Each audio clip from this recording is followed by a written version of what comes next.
Thanks for listening to the AC12 podcast, proudly presented by Little Caesars. Go code 15OFF20, 15% off any $20 or more purchase. Code LCFREECC. Free crazy combo with a pizza purchase. If you tell them you're Jack Murphy, they might even get you more of a discount. Hello, Murph. Honestly, guys, that might be the greatest intro I've ever seen. I feel like Gladiator. It's amazing.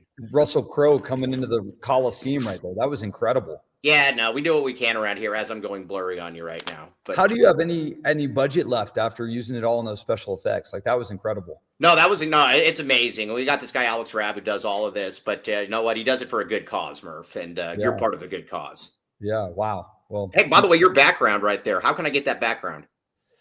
You have to have very, very good technical, quick thinking. Chris Richards, our guy on staff, he's incredible at that kind of stuff. So I'm very fortunate to have Chris on my side. All right, Murph, what do we got? Oh, I know. I'm trying to get my camera. I don't know why it's going like this. All right, there we go. All right, Murph, tell us about Red Blue. What do people need to know the importance of Red Blue? Yeah, no, I mean, the bottom line is this. If you want to go to Red Blue this Friday night, which you should, you better get your tickets now. I mean, tickets have been selling like hotcakes the last week and a half or so. We have a lot of special stuff planned, a lot of things that haven't been made public. Some special guests coming that I think is going to get the crowd excited. So it's going to be a fun time for all. And we have a really exciting team this year, as does Coach Burke in the women's program. So couldn't be more excited to be sharing the stage. And just for us to go on the road recruiting and us to talk nationally about having an inter-squad scrimmage that is sold out, that has 14,500 fans in it, and the most passionate and well-respected college basketball fans in the West Coast for sure, and one of the top 5 in the country, is vital. So if we show up on Friday and there's a bunch of empty seats and people don't buy tickets, then we can't do that. So it's important to hold the standard that's been set in this program for over 40 years to continue that tradition. And Friday night's the next step. Murph, real quick, and then share. You can also, have you thought about pushing forth the motto that you can go to an Arizona game and you guarantee they won't lose in this game? Have you thought about pushing that? I mean, I think that goes without saying, but you coming out with that on Red Blue, yeah, no, you will not see a loss. You will definitely see an Arizona win. That's what I like to hear. Share. Now that we got that out of the way. Murph, you kind of touched on it, but like not only like naturally when you hit the road and all that, but visitors that are at the game, how important is it for recruiting overall, just the atmosphere and all that? I mean, I'll just go through it. I mean, last year we had Koa and Braden there for Red Blue.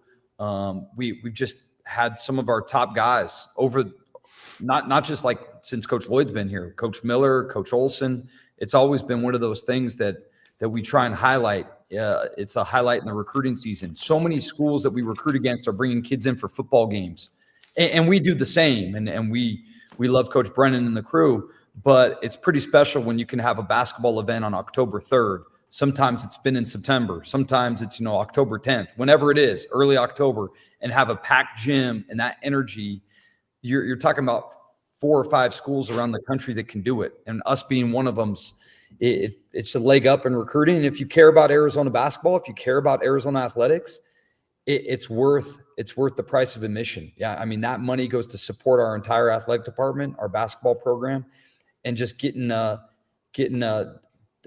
behinds in the seats and the energy in the stands. It's vital for our program. Here's what I always say. If you're not back in the A now, then what are you doing, Murph? Would you agree with this? I would agree. And normally when I'm back in the A, I'm walking from Circle K back to McHale. So yeah, and exactly. You're I've seen you honking at me. Yeah, I get very excited when I see Murph. Yeah, I've seen Murph like 3 times doing that. One time you were coming from Shiba Hut. So it might have been Momo's, but yeah. Or Momo's, yeah, sorry. A lot of free sponsorship going on right now, Mike. Well, I know, yeah. We don't do that on this show. It's a tightly run ship around here, Murph. Yeah. Okay, now let's talk a little bit about the Shaquille O'Neal thing. You have a very large person coming in here. By the way, when I was I actually met Shaquille O'Neal when I was 8 years old in Orlando.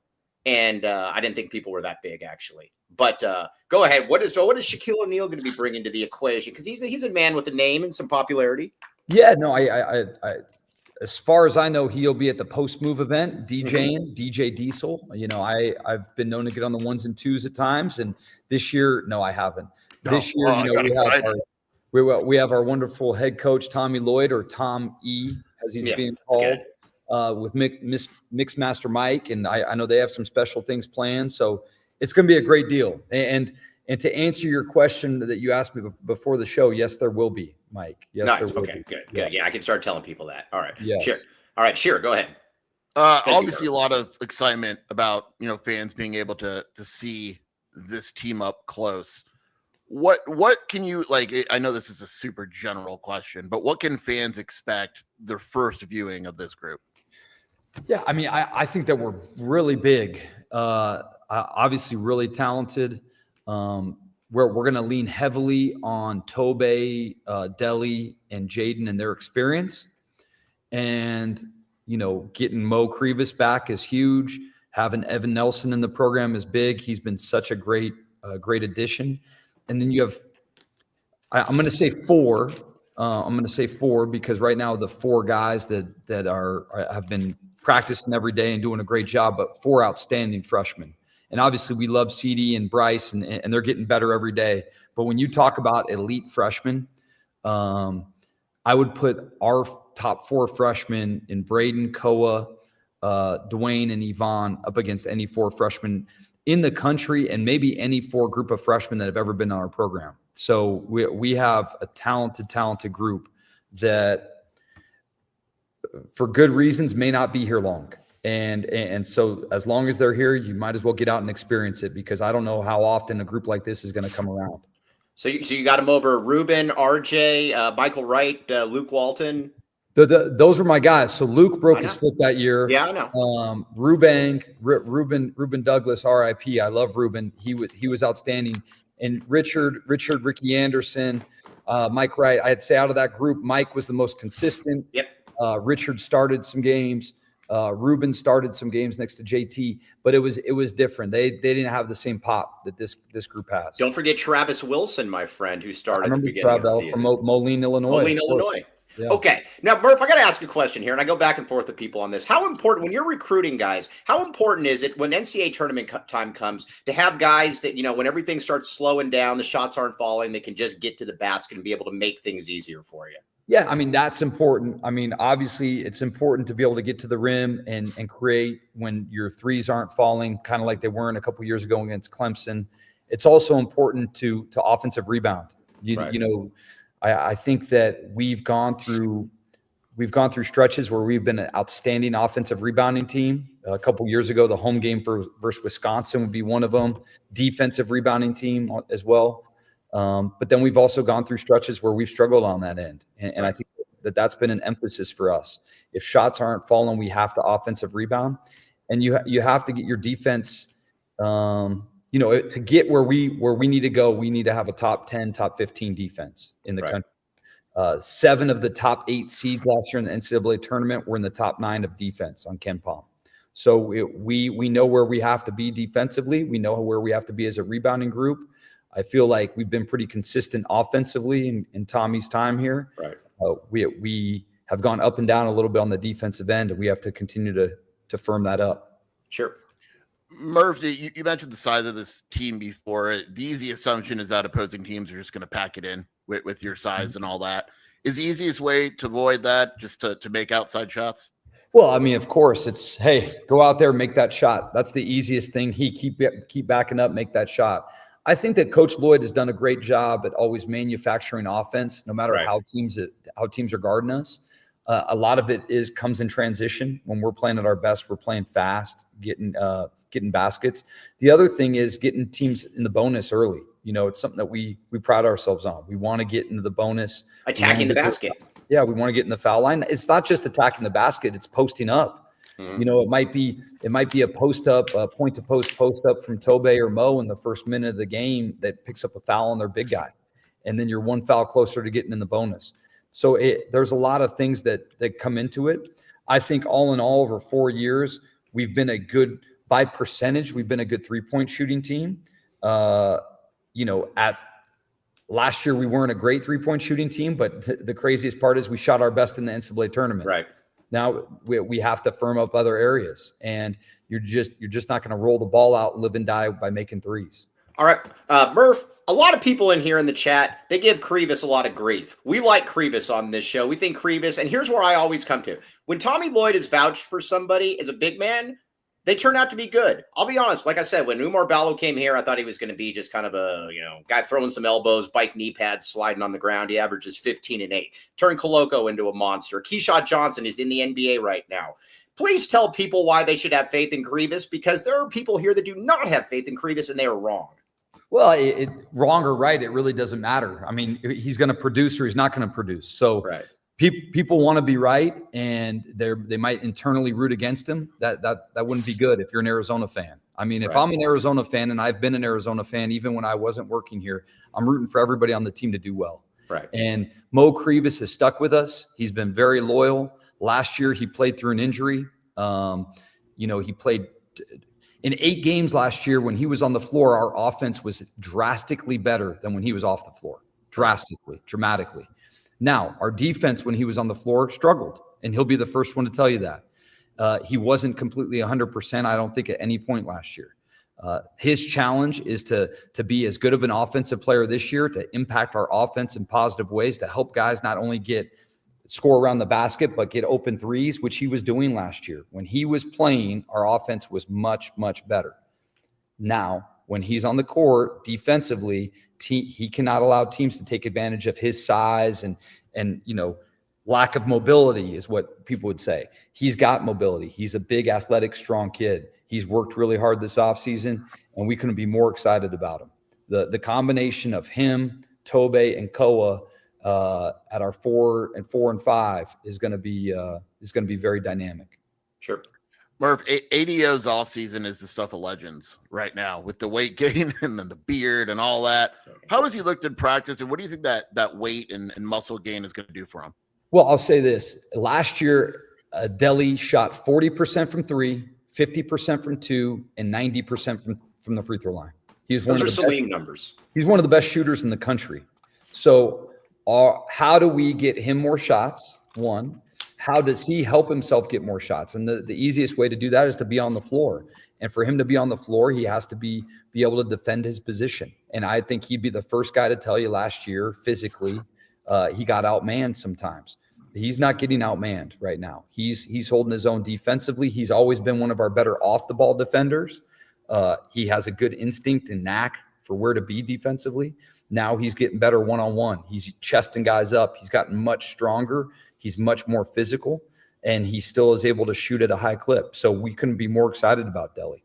All right, now let's talk about the two. Let's talk about Dwayne Aristote, and let's talk about Yvonne. What do we got here? I tried figuring out who you were recruiting internationally for the longest time. You gave me – there was no secrets divulged. All right, Murph, tell me about him. Tell me, what do we got in these two guys? Yeah, I mean, they're both really good players. I mean, they've both played at a high level overseas. Dwayne's obviously coming off a year where he had a foot injury similar to Mo. I know I joke with him that everyone in Tucson's panicked every time they see him wearing a boot. Yes. He literally wears the boot around just to wear it around. I mean, our trainer, Justin Kokoski's the best in the business, and he does a good job talking about, hey, it takes pressure off his foot, and he likes wearing it. So he hasn't missed a practice since we've started practicing. I would imagine he's going to be in the dunk contest Friday. We joked about him doing a dunk in the boot just to mess with fans, but he's completely healthy and doing a great job. Dwayne is a physical freak. He can defend, he can rebound, he can really shoot it from 3. The areas where he's struggling in, he's growing and attacking those areas. And then Ivan Archenkov, you're talking about the youngest guy ever in the BBL, the Bundes Basketball League in Germany. I mean, he's played with former national champions. He's played with longtime pros over there with Bayern Munich. You're talking about one of the top European teams that he played on the last 2 years. So Ivan comes as a freshman. He just turned 19, but he's much more seasoned than that. He's got great experience. You feel confident when he has the ball in his hands. He's shooting the ball really well. He's making good decisions with the basketball. And both Dwayne and Ivan are physically mature to where they can handle the rigors offensively and defensively of what we ask them to do. So we feel great about both those guys, and I think that the future's bright for both of them as individuals and as part of our program. Sure.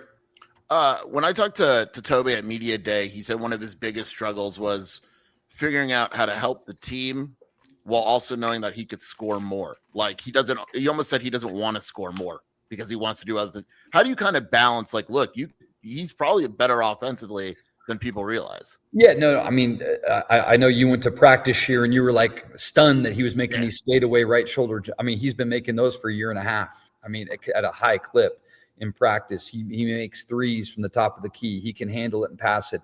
I think you're going to see Tobe grow and expand. I mean, gain more confidence. It's his second year in the program. Last year, I think he was just dipping his toe in, getting comfortable. But Tobe is an unbelievable talent. He's one of the greatest teammates and young men we've ever had the chance to coach and have in the program. He's just an incredible person. And I think the sky's the limit for Tobe. But I feel the same way. I might sound like a broken record. I feel the same way about a lot of our guys. It's amazing how much Koa has impacted our team at an early state and how much Tobe's impacted Koa in a positive way. Like everybody's kind of feeding off each other. All right, Murph, talk a little bit about the girth on this team going into the Big 12 and about how it different in the Big 12. Did you just say girth? Yeah. Okay. Yeah. Talk about a little bit about the girth, the strength, the robust factor to this team in the Big 12. And how important it is vis-a-vis the Pac-12. Come on, Murph, you got this. It's like a new age Hans and Franz over here. Like, yeah, it is a little bit.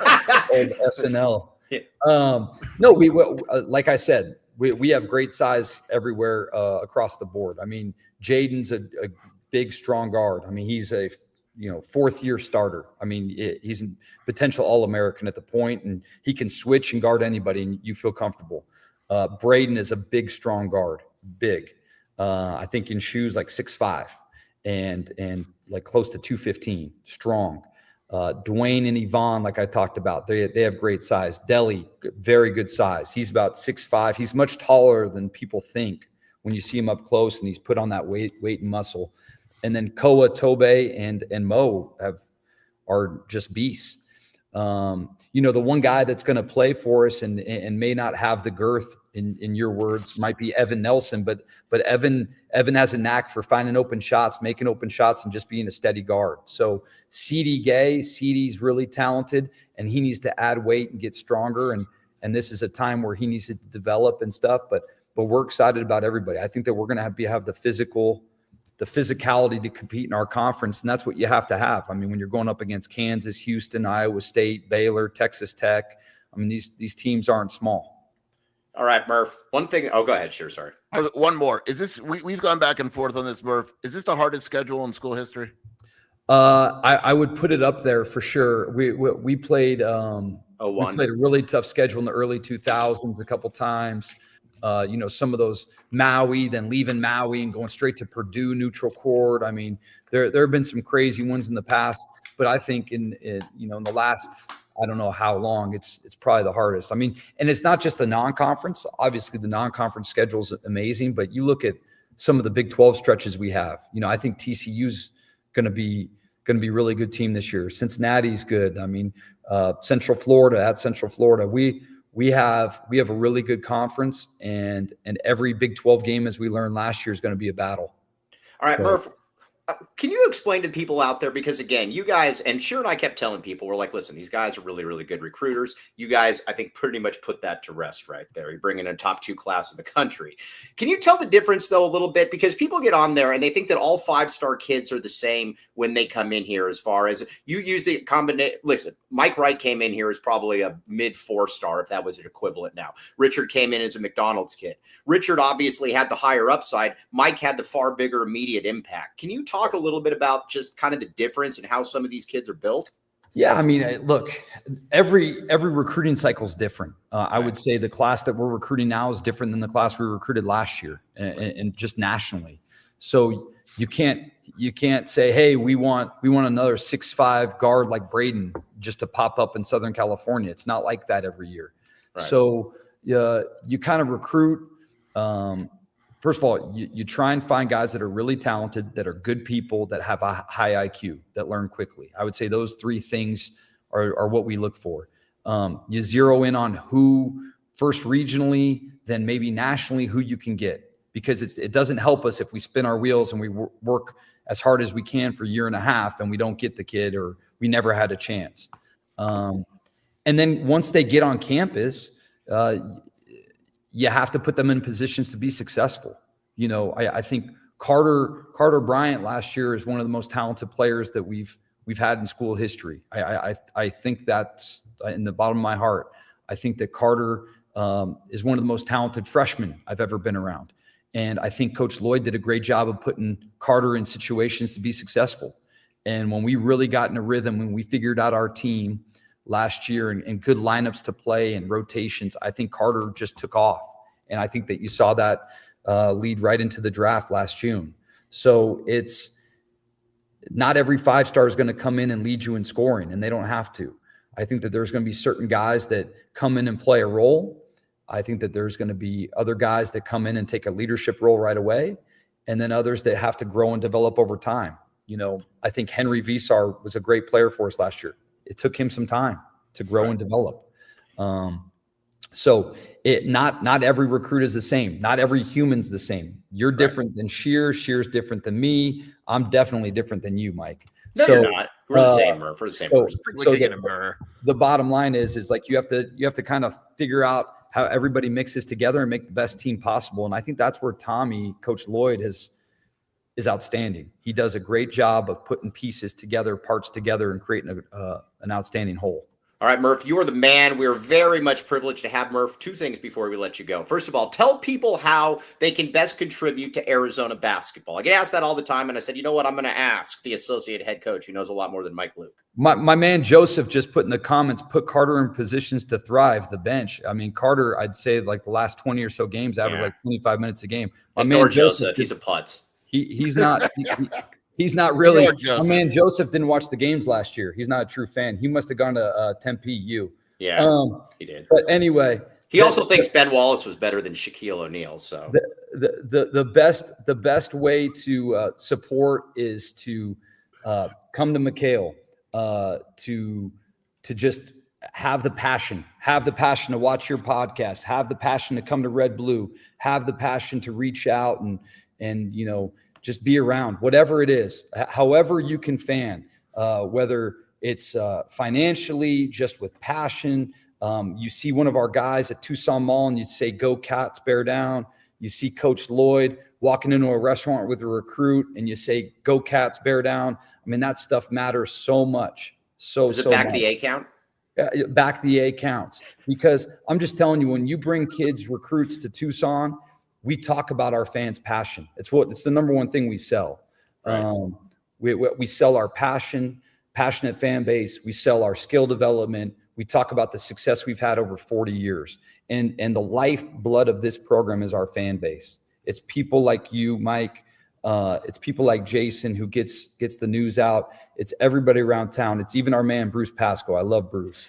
It's getting all the news out and kind of fueling that passion. And it's the passion of our fans, even guys like Joseph that don't watch our games. Hey, can we talk about Bruce for a second? What a treasure is Bruce. I love Bruce. Bruce might be my favorite person in the world. I love Bruce. And you know what? I actually grew up reading Bruce when he was the beat writer for UNLV in Las Vegas. So Bruce has been at it a long time, and it's a treasure to have Bruce, and we're lucky to have him. Like we're lucky to have you guys. So, and I'll say this, we're lucky to have the passionate people on your message boards. I know that they keep you guys busy, but I've seen a couple of them have like shows on YouTube. Is it Dart and Yo? And yeah, they're awesome. I steal all their stuff and give them no credit. Yeah, it's good that those guys get after it. And I think in this world, at heart, we're all spacers, Mike. We're all spacers.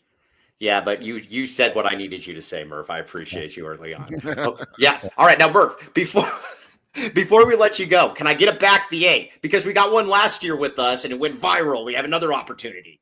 And yes, we are lucky to have Joseph. We're lucky to have Joseph Dennis. Yeah, back the A, Mike. Appreciate you guys. Yeah. All right. Thanks, Murph. Murph, you're the man. We'll see you around. Red Blue, Friday night. Red Blue. Hey, and if any students are watching, come to McHale tomorrow night, 7:00. We're going to go through our traditions, Zona Zoo traditions, 7:00. The entire staff, the entire team, everybody's there at McHale tomorrow night. Any students that are watching, Mike, reach out, get it going. Murph, you're the man. We'll make it happen, Murph. Appreciate you, buddy. Yep. Have a good All right. night. Talk to you Thanks, soon. Murph. See you, dude. Thanks again.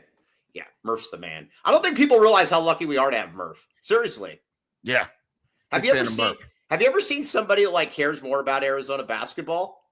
No, I really No, haven't. it's awesome. It's awesome. And the other thing too about it too is I had somebody one time ask me, they're like, so like, what is he like? Where does he recruit? And I said, literally the world. He goes all over the place. Like, and he's going into nice areas, cold soup areas, everywhere to find good players here. And you also just said, did you just say girth? That was the awesome. line right there. Hey Cody, we need you to clip that. That was absolutely amazing. No, that was Murph at his finest right there. All right, let's talk a little bit about what he had to say. But first, we got to get some reads in here. We got to pay some bills. You should have asked him what his favorite cold soup was. Well, no, I don't want to get too much into that. But yeah, either way. So, all right, what else we got? Come on, talk to me. We got girth. We got back the A, everything. All right, Foster Plumbing, front pipes. Okay, now residential and commercial, licensed, bonded, and insured. Sewer line coating, point repairs, water heaters, drain cleaning, sewer inspection, gas, everything. Hey, we got a real-time Foster. One, Jason Shearer. That was awesome earlier today. Everybody get in there and use 10% off when you mention the AZ12 podcast. Call 520-603-3817 to schedule service today. Foster Plumbing. Back the pipe. Back the wrenching pipe without not very done. All right, RJ's Frozen Cactus. Now, you might be like Joseph and you like taking shots from afar, and then the associate head coach of Arizona basketball slaps you in the face. That was awesome. But 100+ craft beers, $2 deals, pizza, wings, tacos, burgers, and more. Now, the great thing about it is if Joseph actually wants to come there, that'd be great. He could also hang out in the parking lot. Home of the AZ12 watch parties, and parking lots are their own separate cult following. So anyway, check it out. Red Hot beer, a Red Hot Sports ice cold beer. Check it out. Huge parking lot. In case I didn't mention. Share. Michael. Share. Michael. Share, I have no clue where you just went. Holy moly. Share. Michael. I don't see you.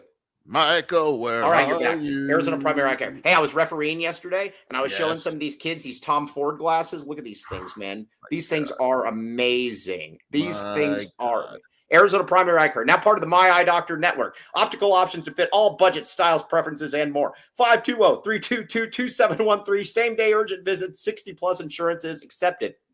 Again, go in there, and they got all kinds of good stuff. They can actually make me look good. They can make you look good. It's really that easy. So, all right, check it out. You'll thank me later. Now, all right, now let's get into some of this talk about Murph right here. And yeah, I liked what he said at the beginning, Sheer, when he said it's very important, because sometimes, when the shots stop falling come NCAA tournament time, you got to have guys that can be able to just get their own. And I think that was I was very happy to hear that. Yeah, I mean, look, again, and we actually talked about this on the phone the other day, Mike. No one is saying that shooting has no value. Correct. It's just that there's a difference of opinion in the value of shooting, if that in college sense. As opposed in to college. The NBA. But yeah, I think obviously Murph said it well, and there's ways you draw fouls, you play defense, you offensive rebound, Yep. like those are always going to kind of be the anchors of what Tommy Lloyd wants to do. And look at what happened with, Joseph really got slapped around in that. Yeah, that was absolutely awesome. Was I was actually hoping Murph didn't see that, but then when Murph went in on him, I'm like, yeah, Joseph deserves the glove. Murph literally gave Joseph the glove. That was awesome. So, all right. Now, Dwayne Aristode, Yvonne, he said that 100% good to go, and he might be in the dunk contest. I do like hearing that he's in the dunk contest, because if somebody had like peanut brittle in their feet, I don't think that they're allowing him to do that. Look, I know you didn't believe me when there really is no indication. Like, he's practicing fully. Right. It's a weird thing with the boot, and I know that, and I'm glad that Murph recognizes that every time Dwayne wears a boot in public, it's like it starts a complete meltdown on message boards all over the world. Right. Yeah. I don't want him in the dunk contest, though, to be honest. I'm going to start walking around with a boot to see if anybody cares. Yeah. Wait, they injected peanut brittle into his feet? No. I'm saying his foot is essentially peanut brittle at that point. Do you like peanut brittle? Not really. Yeah, I don't like peanut brittle either. My grandmother always would make me peanut brittle for my like my birthday. And I was like, okay, cool. I'd rather have underwear than this. So, all right. Either way, now that underwear, though. I mean, you can't eat underwear. That's true. But I didn't like peanut brittle either. I at least could, wear underwear. Okay. Now, all right. Now, Yvonne, though, this is something that's going to be very, very interesting to see how this plays out, though, because again, I mean, by all accounts, he's looked really good. Who is this? Yvonne. Which one? Yeah. Girthy. I like Yvonne. He's a cool kid too. I think the more he meets with media and gets out there in public and all that, people are gonna love him. Does he have the Terminator accent? A little bit. Nice. I love those. Those are awesome. Yeah, I love those. I wish I could talk like that. So talk like that. Good. I'm here to break you. 3-point shot. Good. No, I don't know. Yvonne has a stroke. I hope it translates. Ben One White was talking about that as well. So we will, we shall see. Okay. Now when it comes to Koa Pete, and let's talk about this here for a second, because people keep talking about it. And I'm glad Murph differentiated this. I'm very glad when it comes to Koa L. Pete, there's this and relying on freshmen. There are different kinds of freshmen. I don't know how to say this anymore. Carter L. Bryant probably has more ups. Yeah. Oh, excuse me. Here. No, I can do a better one. Here's my better one. It's from True Lies. Here, cool off. As he like shoots somebody and he throws their head into the toilet. Here, cool off. And but here's where I'm at though when it comes to 5-star kids. They're just different. Carter probably has a bigger long-term upside than Koa Pete. Guess what? He ain't close to the player that Koa Pete is right now. That's just the way it is. Yeah. It's right.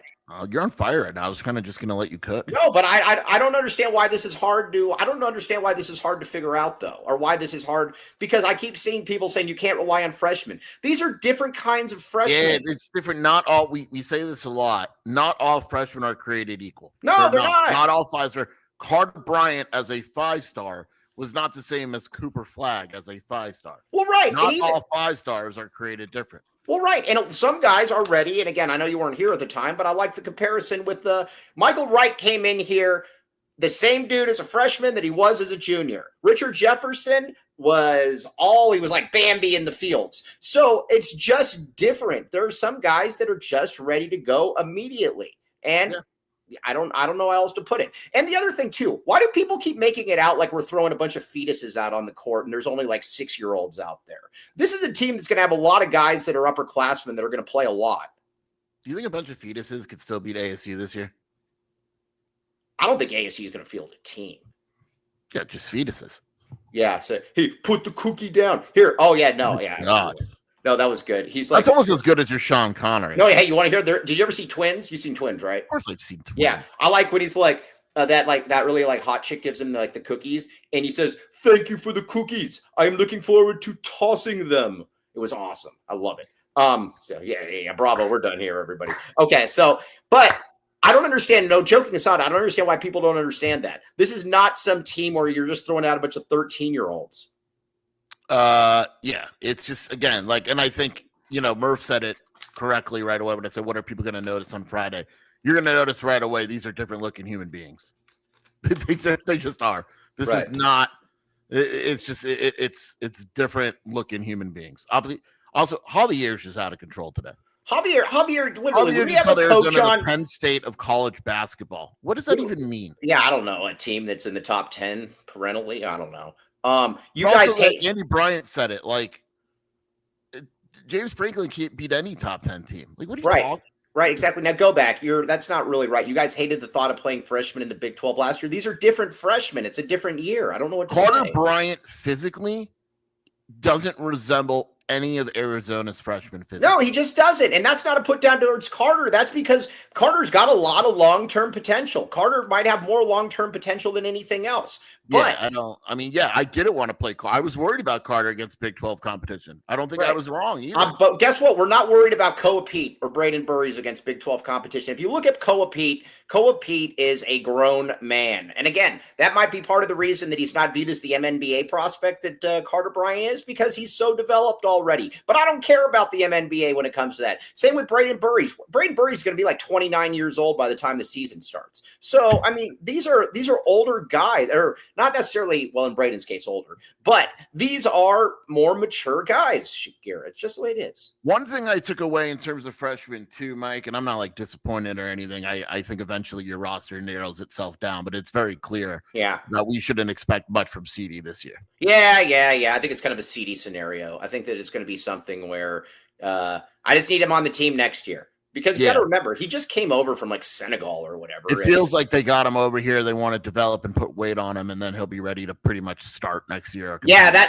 isn't that kind of the impression you got?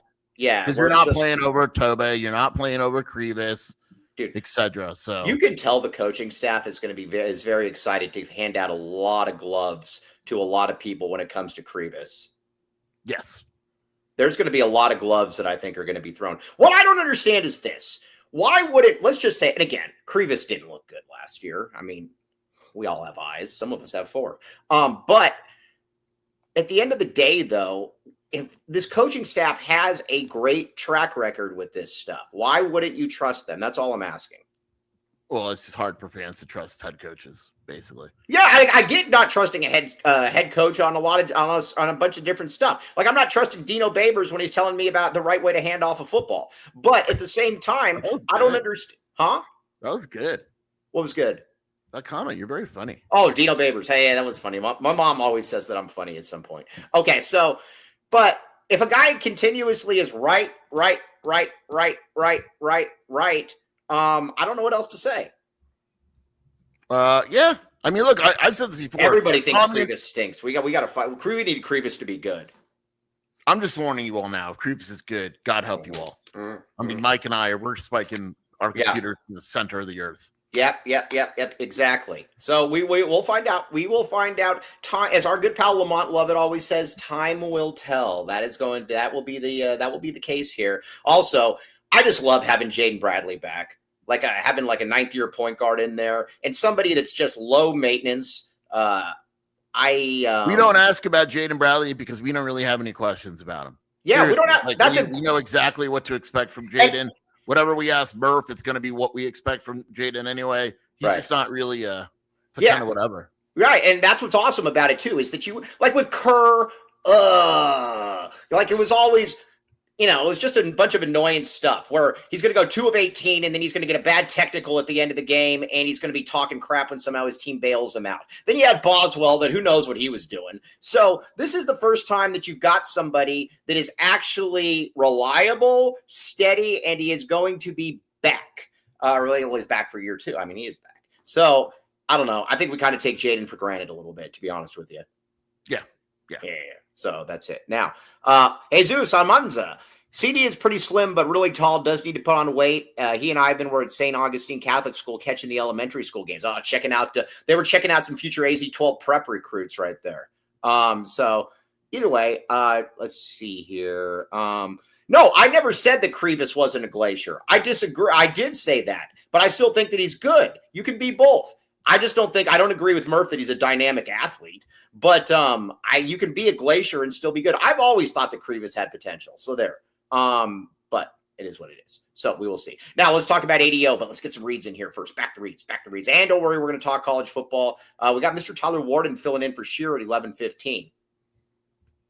By the way, Joseph tried hey, you want to hear something funny? Sure. Yes. Joseph tried DMing me saying, I think that we broke even on gloves. And I said, dude, you literally brought up Shaquille O'Neal as like the 9th best center of all time. That counts for like 30 gloves right there. So yeah. Also 11-10. 11-10. 11-10. All right, fine. Okay. So there is that. Joseph, here's the thing. Not just like all 5 stars are not created equal. Not all gloves are created equal. There was a lot of gloves dispatched. I went back and looked at the comments there. It was like 95-0 against Joseph. It was a massacre. Yeah, it was a modern-day massacre. It was a massacre. Yeah. Okay, so anyways, check it out. 12 Arizona locations, locally owned and operated. All food made in-house daily. Yummy, yummy in my tummy. All right, Dennis Walsh, you know the drill. You got to get me any cars out there that are reliable. Hey, anybody out there, if you can find me a car for a friend that's reliable for like $6,000 to $8,000 just to get by for like a couple of years, let me know. That would be awesome. But either way, Baggins as well. Here, back to Baggins, back to back. Text Baggins at 877-797-0444 for specials and deal. Join our VIP text club. Check it out. You will thank me later. All food made in-house daily. Dennis Walsh, you know the drill, though. Real times, please. Now. Okay. Fries, bag, now. Real time, now, bag, or whatever. Oh, here we go. Dude, I thought about if I could maybe, because I didn't want to get in trouble, but I thought about seeing if we could incorporate this read in with Murph just to see his reaction. We should have. Either way, welcome to the Rock.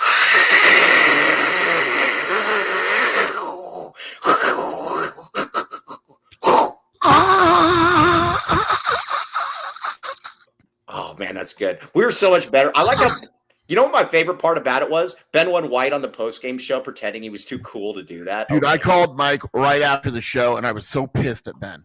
Yeah, who's dude. too cool for ad reads? Yeah, Ben went white. You're not that cool. Come on. 2 convenient locations, Tucson plus Green Valley. 50 plus locally sourced landscaping materials, serving residents and contractors. East of Penson, Sierra Vista, west of Marana, south to Nogales, north to Oracle. But I will say this. That they're, like you said, they're in Tucson. There's a lot of people that we've seen them on I-10 doing their stuff. They can maybe be taking it to you as well. Check it out. All right. Kobe says, I hope you know that this hurts everyone's ears wearing headphones of any sort. I don't know what to tell you, man. So there is that. Okay. Now, Kobe L. Thiel, let's say his car is stolen, but he's a big weenie and he's like actually just, well, not a weenie. But he's like, you know what? I need to report this. I think I know who did it, but I don't want to get my paws dirty. I don't want to get any fingerprints on the glove. So 88 Crime says, come to us. Bring us your tired anonymous. Oh, that doesn't make any sense. Either way, 88 Crime, 882-7463. It's anonymous, Pima County Attorney's Office, 88 Crime. If you see something going on that isn't good, call them. They can take care of it, and you won't. They've solved a lot of crime out there, and at the end of the day, you want to be able to be a good community member. Check it out. Boom. Boom. All right. Now we're back. Okay. Now, back to McGruff. Yeah. All right. So, what were we just talking about, Skier? Yeah, well, I mean, before that. I mean, ADO. They're confident on ADO. Oh, yeah, you can tell. Yeah, you can tell that. Yes. Now, Salim, Big 12 Bobby puts it very well. He says, Salim said he used to watch ADO's elementary school highlights to get pumped for games. I'm still not, I would agree with that. But ADO, he does. Like I said, he's far girthier now. Yeah, and it's very clearly tied to his defensive ability. So, yeah. ADO getting a little, ADO getting a little pep in his step, going out there, showing people, what's up. I'm excited to see that. Let's see. Oh, Dick Wilson. Maybe that's why. So I can't say that on air, but that was funny. Who's more clutch? ADO. There is really nothing more clutch than a guy that's been sitting on the bench the entire second half almost, and they're subbing you in to go shoot free throws, taking you right out, and then subbing you back in with the entire season. And they were all like, he would have made 25 of those in a row. Sheer. It was. I don't think people understand how awesome that was. Yeah, I mean, it's not easy to do, man. Dude, like serious. There was only 2 people on the team that I would have felt comfortable taking those free throws. Him and Caleb. That's it. Oh, no Jaden? Yeah, no Caleb. Yeah, it's just Caleb, and I mean, I love Jaden, but it's Caleb and ADO when it came to that. That's basically where I'm at. Now, I'm looking around the rest of the Big 12 here, and I don't see a team, maybe BYU, but I don't see a team that's clearly more talented than Arizona. I just don't. Maybe BYU, but clearly, probably not. Other teams that are probably better, yeah. Who's probably better? Houston's probably better. Getting Uzon back, yeah, but they also got but I think they still take maybe not. I don't know. They got Sharp back, but he doesn't do much for me. Uzon's really good, though. You were wrong on Uzon, by the way. That's fine. Yeah, it's fine. Okay, but all right. So you got Houston, you got maybe BYU. Then who else do you? I mean, probably those. Yeah, I mean, I'm just saying. I think Iowa State takes a big step back. I don't know why Kansas is still getting so much love, but we'll see. I don't even know that they had a roster to be honest with you. Let's see here. BYU's starting 5 is awesome. Yes. Wright's awesome. Saunders is awesome. Obviously, Debansa, Keita, and who's the other one they got? There's Saunders, Debansa, Keita, Rob Wright. And I named those 4. Thanks for rehearsing them. Who are the other 4? Listen. Hold on. I'm going to get this right. give me a second. They have Wright, DeBonsa, Mhm. a bunch of Europeans, Right. Keita Saunders, Kennard Davis is going to be Yeah. the other starter. Yeah. The I kid think that's from, I think that's a Kennard. Southern though. Illinois. And then Right. they have Scotton. Right. If he's going to be good, they have Dawson Baker still. Do you think Kennard Davis is a Kennard when it comes to this debate? Or no? Yeah, very, very good. Yeah. Okay. Yeah. That was funny. That my mom says I'm smart. Either way, we'll know Tech will be good, but I'm going to say this about Tech is that they still have back the Hans Christian kid, right? The point guard. I like him. The one thing I'm going to say though is that I think losing Darian Williams was a big deal. Because even though I think he was kind of a putz missing free throws, he was kind of the one that they went to when the game slowed down. Yeah. So, I'll take Arizona over Tech. So that's it. So anyways, kind of in that same thing. Arizona to me, though, is one of the top 10 rosters in the country. I stand by it, Scare. Who do you think is top 10? I think Arizona's got a top 10 roster. You agree? Yeah. What we both said. We think it's probably between 8 and 12. Yeah, I mean, I think things have to hit. Right, but you could say that about Yeah. anybody. I'm just saying when you look at teams on paper, that looks like a top 8 to 12 team.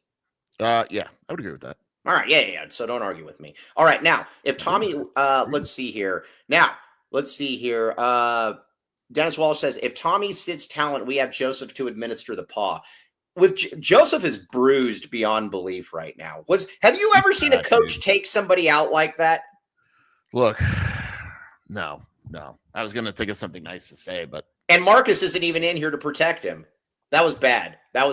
But either way, sometimes you mess with Paul, you get the glove. That's just what happened. We need to get one that shows Murph administering the glove to Joseph. That'd be awesome. Just slapping him in the face with a glove. Be great. Can you imagine if Murph found out we were selling shirts of him slapping a listener? we should have showed Murph the fart ninjas. I'll show him on Friday. Hey, can you drop those things off and I might not be home, but can you put them in my mailbox though? Probably. If I don't do it today, I'll do it tomorrow. Okay, yeah, that's very, very good. Okay, now, so we got that. Now, we also are a football school as well. We are a football school. This goes without saying, and I got to give Irish Mike a lot of credit here. Irish Mike is one of the best people on the board. By the way, I had to follow him because, I didn't know that I wasn't following him because people thought that I was just quoting myself. They thought I was Irish Mike. And I said, I'm not Irish, Mike. I'm not Irish, but jerks. Irish. Everybody knows you're Czechoslovakian, Mike. But here, listen, the Townsend thing, I thought about asking, but at the same time, whatever, it is what it is. We've moved on. Okay, now, I'm going to say this, though. Look at all the football schools out there that lost tough road games this week. Penn State football school lost against a ranked team, a really good team. Georgia football school lost against a ranked team, a really good team. Let's see, LSU football school lost against a really good team. Arizona football school lost against a really good team. Why are people freaking out when there was a lot of football schools that lost on the road this Florida week? State football school lost on the road. Why are people freaking out knowing that Arizona is no different than those other schools? Yeah. I mean, look, it happens. All right. Yes. All right. So when I think football school, I think Arizona. I don't know about you. Yeah. Okay. Real quick, I just want to make fun of Kobe L. Field real quick, and then we're going to get to it. Kobe L. Field, does that Bijan Robinson take that he had get worse and worse each week? Yeah, but you didn't do well last time. I didn't do well, but that was a minor setback because Kobe, at the end of the day, Bijan Robinson. Last night was a little tough for you. It was funny though. I was watching NFL Network last night, and they were having the debate. They're like, "Is Bijan Robinson currently the best back in the NFL?" And they were like literally debating it. And all I could think of was Kobe L. Field, thinking Joe Mixon is better. The one thing I seriously don't get, and I saw like an NFL guy tweet this, and I don't remember who it was, is like Bijan had 17 carries yesterday. And Algier had 16. Like, why? Right. And look at the yards per carry. I don't get it. Like, Bijan averaged 4.5 yards per carry, and Algier averaged 3 yards per carry. And Bijan had 106 receiving yards. Right. And they're playing the same amount of snaps. Like, what are they doing? It was funny. Walter Football, and again, we're going to get back to Arizona football here. Give me an answer. What are they doing? Walter Football made a really good point. He says, I've talked with a number of scouts around the league, and nobody understands it. They say, "Hey, man, anytime you want to take Bijan out of the lineup and put this guy in there and give him half the carries, go ahead, man. Have fun." Kobe, that's our point. Right. Algier got trusted to run the clock out. What is Bijan not good at running? Right, exactly. Bijan only in 4 games. I'm looking this up now because I'm very upset. He's on pace for like 2,300 yards. Bijan only has 21 more carries than Algier and has like 200 more yards. Yeah. What are we doing? Yes, so I don't know what to say here. And he's the leading receiver on the Falcons. But yeah, so either way, I just thought of Kobe when they were talking about Bijan, and they're like, yeah. Some guy was complaining that we talk about Bijan on the show. We will talk about Bijan on the show. He's a Tucsonan. So there. Okay, now let's get back to Arizona football. Let's talk about the special teams first. This is garbage, man. I don't know listen. Yeah, Whoa. It is. It is. I know it's one game, but it's garbage. What we've seen so far. I don't want to talk about what we're about to talk about. Should we just not talk about it then? Because this is going to give Joseph an opening, Ben One White style. I think we owe it to the people, though. All right. They got to get Jeremiah Patterson out of there, man. You got to stop having him return punt. I know this is tough for us. I'm going to ask Brennan about it today, too. Yeah, you gotta listen. At the end of the day, we like him a lot on this show. He's a friend of the show, even though I'm not sure that he's ever watched it. But he's how many fair catches this year inside of like the 7-yard line? That's the thing. Like, and I said this on the phone to you. I think like eventually, like a brick could do what Jeremiah Patterson is doing because you're just fair catching it on the 4-yard line. Like, what are you doing? What is that? Like? And I think the problem is every now and then you'll see somebody have a brain fart like that, and they're like, "Oh crap!" You're like, I can't do that ever again. He keeps doing it though. I think the problem, Joseph, is that there's just too much on his plate right now. Because again, I wouldn't be surprised at all if when you look at it, some of the guys that were held out, it wouldn't surprise me at all if they also have Patterson as a DB in practice. I mean, the guy's everywhere. I can't confirm nor deny that. So that's like I said, You got to stop with that. That is not giving you any. Or just be like, just don't like you said. Just go full punt block. Yeah, just go full punt block. If you're not going to catch it, and when he catches it, like how awkward does that look? Yeah, like, it doesn't look he's natural. He's going to fumble every time. I thought about bringing a not. Yes, Joseph. Listen, we don't mind giving Joseph a mild dub here. It's a mild dub, but I don't know. Locke is a monster. Locke is a Rudy. As much as I like you, Rudy, I think you're very wrong here. Locke is a lot of things. Monster's not one of them. Let's see here. GF. Well, what does Patterson do besides special teams? Everything. Here we go. Team morale. Yep, team morale. You guys He's don't think a wide receiver. Right. Boom. He's a veteran. Yeah. I mean, he's got another year.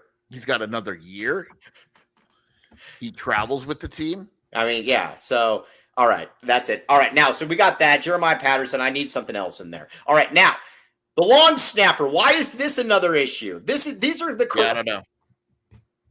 Why is this continuously an issue? These are easy things. Yeah, I don't. They should offer this dude that just transferred from Oklahoma State. And this is something we need to talk about too. Kobe's great. You're going to take a guy out who is a million times better because in 2.5 years, Bijan averages 2 fumbles a season. So yeah, you can't have him in there at that point. Good one, Kobe. This guy Kobe is bad. He says Bijan Robinson touches the ball 342 times last year and has 2 fumbles. But yeah, therefore, Kobe.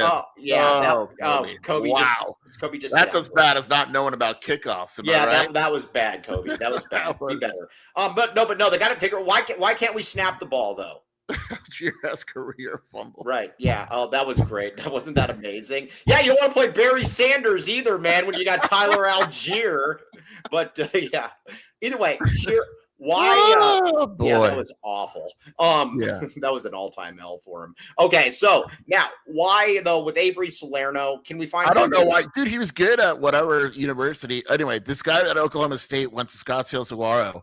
And he hasn't had a bad snap in like 2.5 years. Why can't we get why is this hard? So here's what I think happened. Seriously. And I'm not excusing the play on the field, right? Like I'm not excusing that. By the way, real quick, how are you a fumbler if you fumble 2 times out of 360 attempts? Get out of here. Yeah, okay.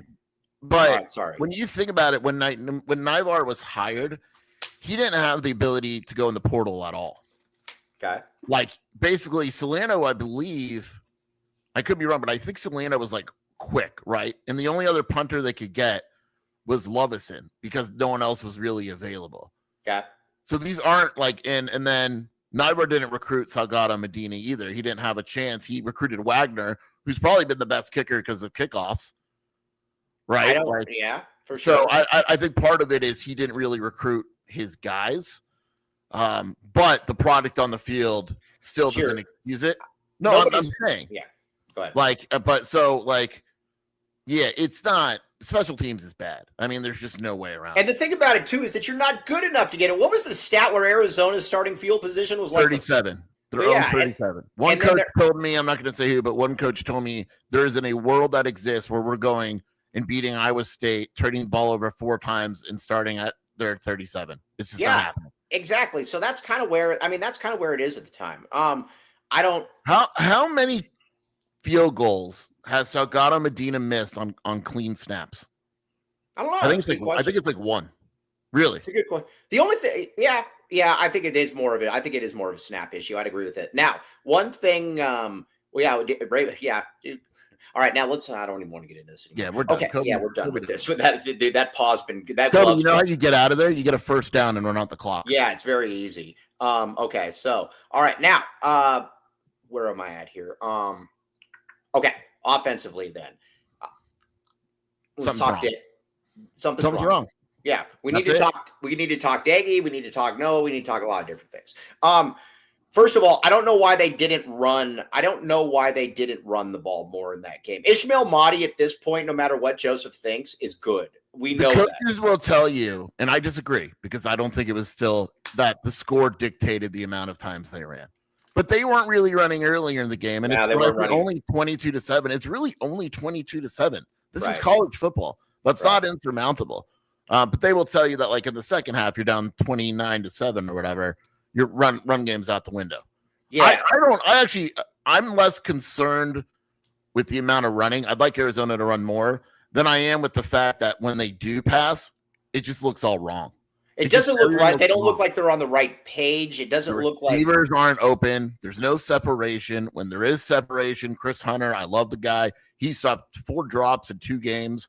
Noah doesn't look right. He's not seeing the field. He's missing open receivers and making throws that these guys can't catch, that T-Mac could catch. I think there's some of that going on. We also need to come up with something too. And this is why, and again, I'm not blaming Shear because Shear's a professional and I'm not. So I preface it by saying this. This is also why you can't take anything from camp practices. The receivers have not looked good at all. I mean, they just haven't. After camp, I said Arizona was a 5-win team. Right. Okay. Well, I'm still going. All of our goals. Said Arizona was 12-0. All of our goals are still intact, my friend. But the receivers haven't been very good. There's been way too many drops. I disagree with Big 12 Bobby. I don't understand, and there's multiple people saying this. The offensive line was more than fine. I don't really. Big 12 Bobby's a lot smarter than me, but I didn't watch that game and think it was the offensive line's problem when Noah's missing open guys or Chris Hunter's dropping an easy pass. Right. I still think the bigger issue though is that Javin Watley has shown some ability to kind of be that guy. I think at points. The problem with Javin Watley is he's my size. So with Chris Hunter though, we got to be honest here. Like Sorry. Go ahead. I'll say Joseph's question is now, Joseph. We're not defending him. No, we're not looking at I've never defended Bobby Wade. I don't know what else to say. I mean, I think he's a fine coach, but go ahead, have at it. Like, I don't care. Yeah. But Noah also, I thought Wysong would be used more at this. I would like to go ahead. No, I'm agreeing with you. I would like to see Wysong used more. I think we're at a point where I want to see Gio more. I want to see Mizell more. I want to see Wysong a lot more because these guys the starters aren't cutting it. Right. There's not to me. Like, I know people think Spivey is good because he has a touchdown or 2, but he can't get open for crap. His touchdown was 1 yard to get 2 catches for 10 yards. He cannot get open at all. The one that I'm really disappointed in, and I'm hoping that he can bounce back because I think he's got the potential to. I thought Chris Hunter was going to be far more impactful. Yeah, he's been bad with the drops. He's got the most drops on the team by far. And look, I think Chris Hudson is good. Hopefully he's healthy. If he is healthy, you got to the one thing I don't like too, and maybe this is a Noah thing.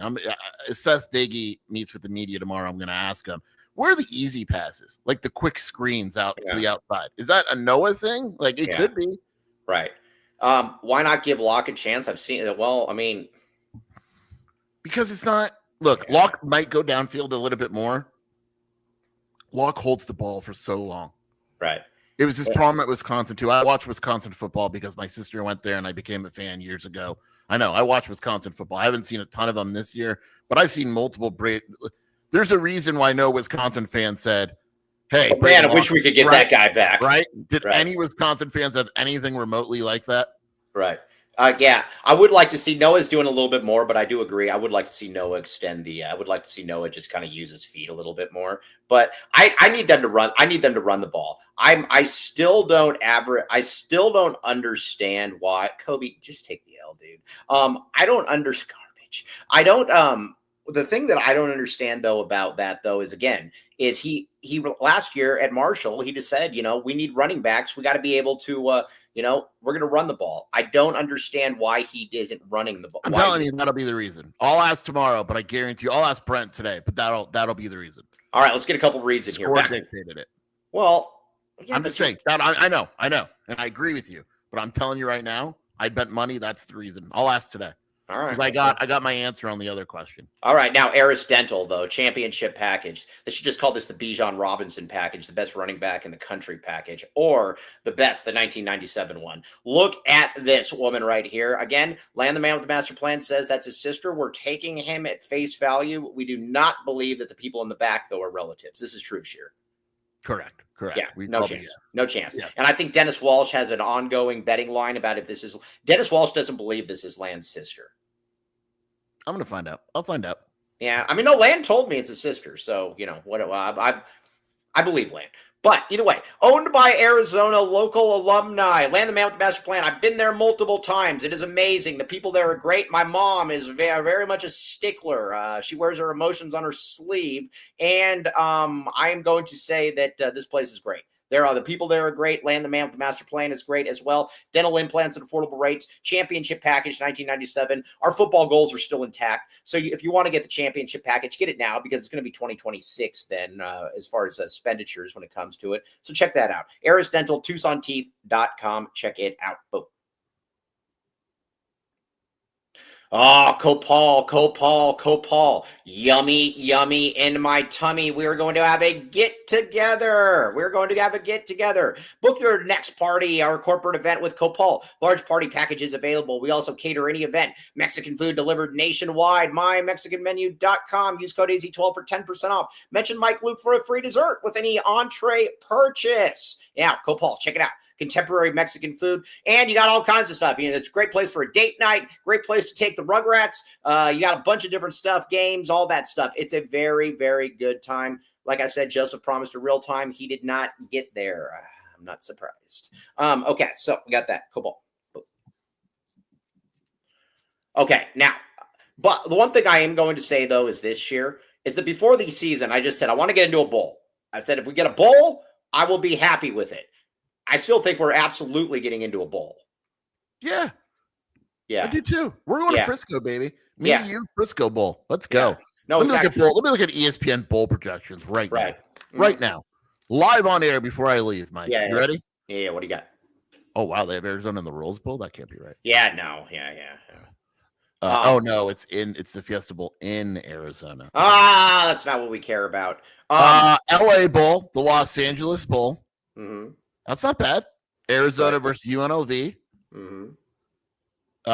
The other one has the Sun Bowl. Mark Schlabach. Wow, Schlabach does bowl projections. I will absolutely take any of that, though. I'll take a bowl game. Sun Bowl versus Clemson. Give me both of those. Are you kidding me? All right, Big 12 Bobby, let's look at it. So, can Joseph imagine if Justin Flo versus Arizona? Oh, gosh, can you imagine? Yeah. Keep him away from Ben One White at that point. Mike, you know the Sun Bowl's in El Paso. We'd have to go to El Paso. Oh, we can hang out with Paul Sakala there. Yeah. Now, Big 12 Bobby says 3 more wins feels tough after Saturday. I don't know. I disagree with that. Let's pull up the schedule real quick. Iowa State won, before we go, Iowa State won 11 games last year, guys. They're not Houston, Cincinnati. Arizona's here. Arizona's a 20-point favorite against Oklahoma State. Let's assume they beat Oklahoma State. Knock Then on we wood. only have to win 2 more. You got to win 2 more. And there's a lot of crap teams in this conference that Arizona's going to play. By the way, I'm saying it right now. Right now, Mike, you ready? Colorado. Why can't they beat Colorado, Big 12? Bobby, Right they now. suck. Right now, I'm saying it. Arizona will beat BYU. All right, you're in. I like it. I'm telling you right now, BYU will be undefeated. Raucous environment. Tucson, Arizona, 5 o'clock. I'm telling you right now, Arizona will beat BYU. Yeah, it's the toughest game on the schedule. And also, I don't understand why I blame Mike for pooping on Iowa so much that people think we had we lost. It's like damn, Arizona lost to Georgia. After that, I don't think Arizona's a good football team. Right. Yes. So I don't know. Either way, I'm going with it, though. I think Arizona's definitely getting there. I think 3 wins are going to be there. I do not see why. No head shear. They like. By the way, if Arizona loses to Oklahoma State, there will probably be a coaching change at the end of the year, and we take back everything we just said. Thank you. Oh, yeah. No, exactly. I mean, this is definitely a must-win game for Brennan. If they lose to Oklahoma State, absolutely nobody is showing up ever again. Yeah. The season is over, and we'll move on to basketball. Thank you. Yeah. All right. Now, I do kind of agree with Dennis Walsh. I don't understand. Now, granted, I know they had the ball inside their own 20 or whatever. I hate punting the ball when you know if you punt it, you're not getting it back, and you're already down 3 possessions in the 4th quarter. Yeah, but I think the yardage called for that. But I don't like punting. I don't believe I think it's. I think if you're on your own 45, how about that? You never punt. Unless it's like 4th and 18, you don't. Yeah, no, I agree. I think it's ridiculous to do that. I don't get it. I'll never understand it. Boom. All right. Oklahoma State is not a trap game. It's a 21-point spread. That's not a trap game. Javier keeps inviting me to go home. Get Javier. Javier keeps inviting me to Guadalupe to watch the game with him. I'm not going to go to Guadalupe to watch the game with you. I have no interest in going. Who's worse right now, Javier or Kobe? Still talking about being. Oh, I know. It's funny. Everybody's telling him, they're like, Kobe, you look like an idiot right now, but he keeps doing it. So, anyways, all right. So maybe you should put that Bijan effort into getting yourself an AC, Kobe. Yeah, you moron. But piece of crap. Hey, bring me that fart ninja. Yeah, I'll try. All right. Appreciate you. I have to get Aurora for a doctor's appointment, so if I don't have time, I'll bring it tomorrow. All right. Sounds good. All right, man. Right. Yeah, ain't nobody want to go to Guadalupe. Correct. That's why I'm not going. Okay. Let's see here. All right. Bring in Mr. Tyler Warden. Tyler Warden we have in here. Hello, Tyler Warden. Mike, how are we doing? Not too bad. How are you doing, my friend? Not too bad considering, we lost by 25 on Saturday. I'm actually in a good spot. All right, so let's talk about it here. I don't think anybody ever really expected Arizona to go undefeated. I mean, if you were listening to me saying I wouldn't ever pick against Arizona, then that's on you. But at the same time, the goals are still intact. I said before the season, if Arizona was to win 7 or 8 games, I would absolutely take that. Or, 6, 7 games, I would absolutely take that. And I look at the rest of the schedule, Arizona's got their hardest game of the season already out of the way, Tyler. Yeah, I mean, if you look at the next 6 games, I tweeted this one out, but if you look at the next 6 games, I don't think there's a single one in there that is not winnable. I agree with Jason. I think that BYU game at home, and they're going to be undefeated. They're not this dominant kind of Big 12 team. So, I think that the next 6 games, it's actually interesting. What we've done is we've taken that 4-game stretch that we talked about earlier in the season, and we've extended it out to 6 games now that really kind of dictate how the season's going to go. So I'm very encouraged. The other thing is if you just look at, I think in some ways that 23 season kind of spoiled us a bit because we had such unbelievable progress over 2022 that we think that it's kind of just that's how it should be. I think if you really take a step back and you look at it in terms of what is Brennan's regime and how is this program looking right now, the big thing initially was we had a major talent deficit, right? There was a lot of major. Last year there was just a significant talent deficit. There was a significant coaching deficit as well. Right. And those are 2 things that I feel like generally we have worked out. Right. So when you look at where is this team now versus where we want them to be, I really think it's a couple of big plays, a couple of key errors in that game that makes it look a lot worse than it actually was. Now, at the end of the day, I think Iowa State was a better team than Arizona. But you can go through and there's a handful of plays that really ended up being back-breaking type plays. Well, there was the one too where you got the Iowa State and Arizona went single coverage or whatever, and then they throw like the 40-yard. He throws like the 40-yard pass or whatever when Arizona could have got him off the field right there. That was a big one. Noah missed some passes that he's got to be able to hit. The one where he overthrew Hudson was a big miss. They had some opportunities. Now Iowa State's better. but I'll put it to you like this. And I know that Arizona lost. I totally get it. But it didn't feel like some of the losses last year where like UCF, where it was like, oh, crap. I mean, Arizona had like as many yards. I know that doesn't really mean, anything at the end of the day. But things like special teams and field position, like David said, hurt us. Yeah. Well, I mean, if you go through and you look back at the game, right, I think one of the biggest kind of first mistakes was the first drive of the game. We got a 2nd and 5. I think we're at like the 27, just outside the red zone. We do the end around to Chris Hudson, and Kean just completely whiffs on a block, right? So you're looking at a situation where it's 1st and 10 from the red zone on the opening drive, in which you can put 7 points on the board and kind of punch it in the mouth. We miss a huge block. It becomes 3rd and 6. Tristan Downs gets worked on the next play. Right. Noah almost takes a sack, and we end up having to settle for a long field goal that's obviously missed. The play that you're talking about was another critical one, because at that point in the game, I think it's 15-0. They're backed up at their own 10-yard line. You get the stop there on 3rd and long, and you are in plus territory with a chance to make it a single score game before half. Right. We give up a massive play there. The Noah interception, that one's an interesting play because I don't. Which one?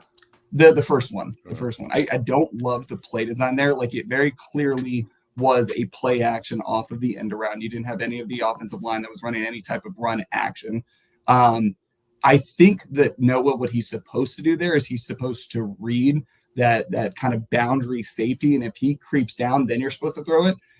It was a hell of a play by number 3 on their side, but I just don't love, a long developing throw across the field type play. And I think that's kind of where, Seth Daggy, after the game, took a lot of the heat and said, this one's on me. I think that's one of the situations where I think Daggy would want it back. But all in all, it's really these kind of big moments that, we weren't able to execute on, and that's kind of where the game got lost. And that's where, when you're playing a team like Iowa State, like, how many penalties did Iowa State have? I don't know what they finished with, but I can't think of a single. Yeah, right. They played a very clean game. They're a clean, crisp, well-coached, good team. And when you're making those types of mistakes, it's the game on the margins is where you lose that. There was something that was really surprising to me when I looked at the stats. We'll get to that in a second, but let's pay some bills. Cody says we still got like 5 reads left. Holy moly. All right, what do we got? All right, Longview, Andre Veras, not going to endorse him. We're going to endorse Tyler Warden as the future head football coach of AZ-12 Prep. We will not endorse Andre Veras under any circumstances, but we can highly recommend Andre Veras. Let's see. Let's talk about where you are with your old 401k and learn more about your new retirement plan. Build a foundation, saving for college, all of that. Create clarity around your goals and finances. Call Andre at 520-325-3456 and reference the AZ-12 podcast for a complimentary initial meeting, and check him out at longviewii.com. Check it out. Andre Veras, the guy.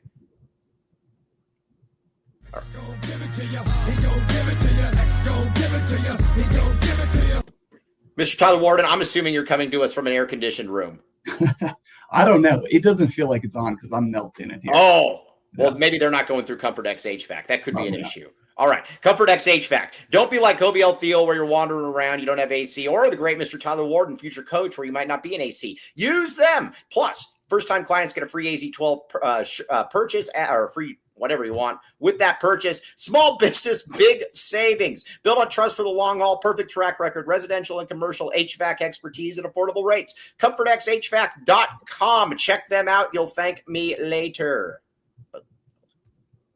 All right, Swift Fold. Right now, you look at it, there's nothing that Rachel would like to do more than fold your laundry. Now, if you're like Joseph in the chat, and you're like, man, folding my laundry means I got to go outside, she will do it for you. So either way, free pickup and delivery. Save 10% with promo code AZ12. Check it out, swiftfoldlaundry.com. She will also press it all for you if you so desire. It is good stuff. Okay, now. All right, so let's see here. All right, Mr. Tyler Warden. Sheer and I were talking about it. I think Arizona's got something going with Ishmael Mahdi. I'd like to see them use him even more than they've been using him. Yeah, that was one of the more encouraging aspects of the game. Was we really were able to get the running game going, pretty well. I don't know what the final stats ended up being, but Ishmael Mahdi is a hell of a back. He is. The Ricino thing is interesting. I thought for sure this was going to be a Ricino game, and it was off the availability report. Obviously, there's something going on there, and I missed the first part of the show, so maybe that was already talked about. But I think that in the running game, we're able to get a lot of good stuff going. Now, with that said, this was a defense that ran or rushed 3 a lot, right? And so you kind of expect against some of those lighter boxes where you get the linebackers bailing out like that to be able to run the ball.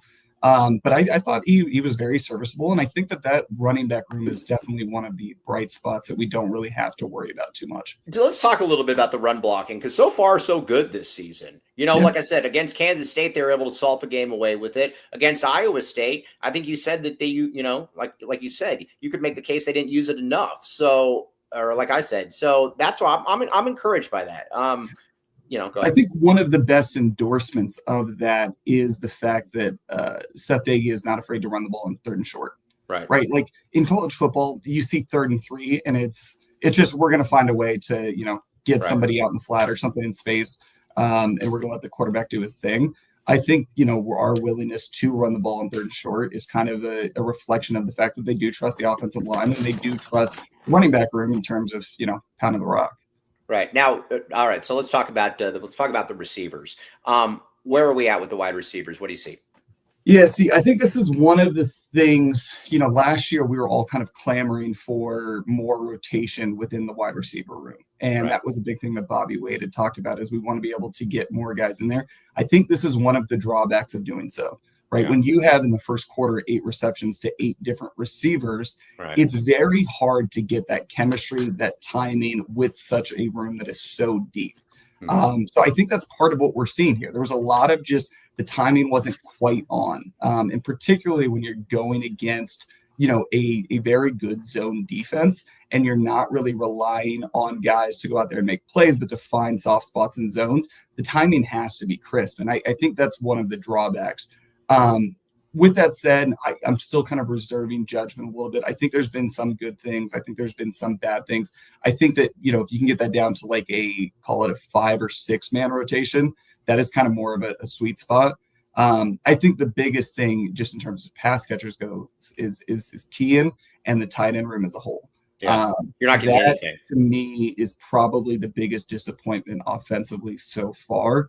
And, quite frankly, Kean's got to answer the bell because he brings a level of versatility when he's on the field and he's performing that really opens things up for your wide receiver room, opens things up for your running back room. And we're just not getting that. And Sam Olsen, again, serviceable tight end, but he doesn't add the same type of threat that somebody like Kean can. All right. Now, Dennis Walsh wants Noah benched. I disagree with Dennis Walsh. What do you think about where are you at with Noah? Yeah, I absolutely disagree with Mr. The great Dennis Walsh there. Yes. Look, I mean, it wasn't a great game, right? I think that one of the picks was, quite frankly, just a terrible read and a terrible throw by Noah, trying to do too much there at the end of the game. I think the other one was both a good defensive play, a bad, kind of play call, and I think it was Noah missing a read. I thought he was supposed to check down to the flat there on that one. But I think all things considered, when you're going against a drop 8 coverage against a very, very good defense on the road, and you're cycling through as many people as we've cycled through, it's just very, very hard to get that time. And that's why everything was short, everything was checked down. Now, with that said, the missed touchdown to, I think it was Hudson there in the end zone where he just overthrew him. Like, that's one of those balls you got to have. And if you want to be, a plus team in college football, you just got to make that throw. With that said, Noah has done more in his career to prove that he is the guy, and he has got the longest, leash that I could imagine any Arizona quarterback having. So, it's something to keep an eye on, but they would need a pattern. And the thing about it too is everybody talking for Braden Locke. I mean, you can go back and you can look at his track record. I mean, the grass is always greener. I am a believer of the grass is greener where you water it. And, I don't think that Noah's not particularly. I like that. I'm going to steal that. I like that. Noah's obviously not happy with this game. He deflected the blame off of Doege and took ownership of it. Right. And I think there's a lot of intangibles that come with that quarterback room and the love that they all have for Noah. I don't think the game or this play has been up to the level that he wants it to be at, but I still have no doubt that he's our guy. All right, now Mr. Tyler Warden put something out on Twitter. We're going to end with here in just a second, but first, let's get the last reads in here. What do we got, Cody? All right, Nova Home Loans, the Mooney team, Mooney. Okay, now check it out. Scan this QR code. Now, my mom's going through them. They're getting a home. They're getting a home equity loan. He can help you purchase or refinance your home. Take your shot with the Mooney team. Zach Mooney, VP, Senior Home Loan Officer, Branch Manager, NovaAZLoans.com, 520-230-5599. Go ahead and scan that baby. And again, you will get a, trust me, I got through Zach. My parents have gone through Zach. He is awesome. Show us the Mooney. Again, and they have the biggest building in the city for a reason. All right, Bridge Tech Communications. Now, real quick. Now, you might see Dennis Walsh, and you're like, man, that guy's looking buff. Imagine how buff he could be if he went to a gym where they were using Bridge Tech Communications, because it would be a real gym at that point. 750% average ROI. Can help you market your gym or health wellness spa. Promotes 100-plus health entities across multiple states. BridgeTechCommunications.com. And again, like I said, Tony is the man. Great stuff as well. Very much appreciate Tony. He is awesome. All right, Mr. Tyler Warden, before we only got a couple minutes here. You put out a tweet that I like where you're standing on business. Tell the people what you're standing on. Yeah, look, I mean, you guys have been saying it both Saturday and today, but every goal that we had going into the season is still very much ahead of us. I think if you look at the next 6 games, very winnable games, right? We are 21-point favorites at Oklahoma State. If we lose that game, like, I will be at the front of the, regime change parade. Yeah. I think that's a safe one. I think the BYU game at home is very, very interesting. I don't think BYU is a dominant top 25 team. I think that they have a true freshman that's going to be undefeated going on the road, 5 p.m. game against 4-1 team. That's probably, I don't know what the schedule looks like, but it's going to be a bigger game that week, I would imagine. Houston, at Colorado, at Cincinnati, those games don't really scare me. Kansas doesn't even really scare me anymore. You end the season, Baylor at home. I think Baylor's a good team. At ASU is obviously going to be an interesting game. But I don't see a situation in which we are worse than 7-3.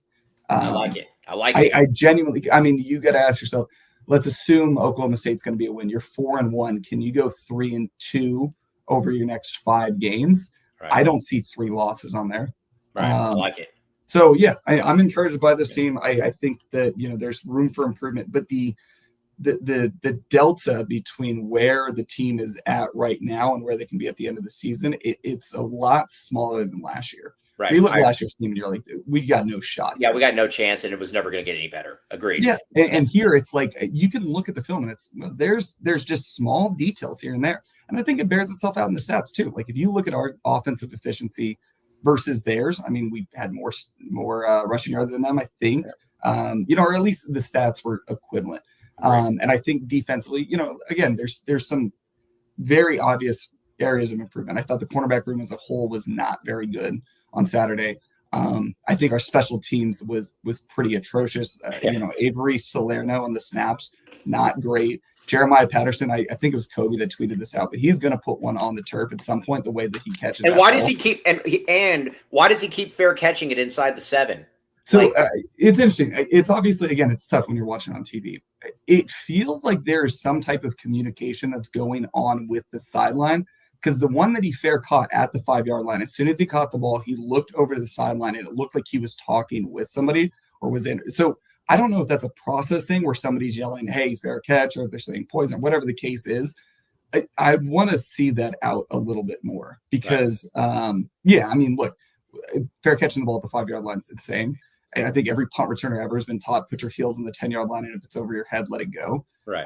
And that field position, it was a 15-yard swing between average field position for Iowa State nuts. That's huge. All right, the great Tyler Warden. We very much appreciate Tyler Warden. He's amazing, as everybody knows in here. He knows ball. He's a ball knower. Also, check it out. Little Caesars, code 15 off 20, 15% off any $20 or more purchase. Code LCFREECC. Free crazy combo with pizza purchase. All right, Tyler Warden, you are the man. Very much appreciate you, my friend. Appreciate it. Thanks very much. Go Chaparral. Got back on the winning train. Follow me on Twitter. You can find me. But Mr. Tyler J. Warden, correct? I think it's just Tyler J. Warden, but check it out. All right, we'll be back with you tomorrow, 10 o'clock. For Tyler Warden, Shearer, I'm merely Mike Luke. You've been listening to the AZ12 podcast. Appreciate you guys.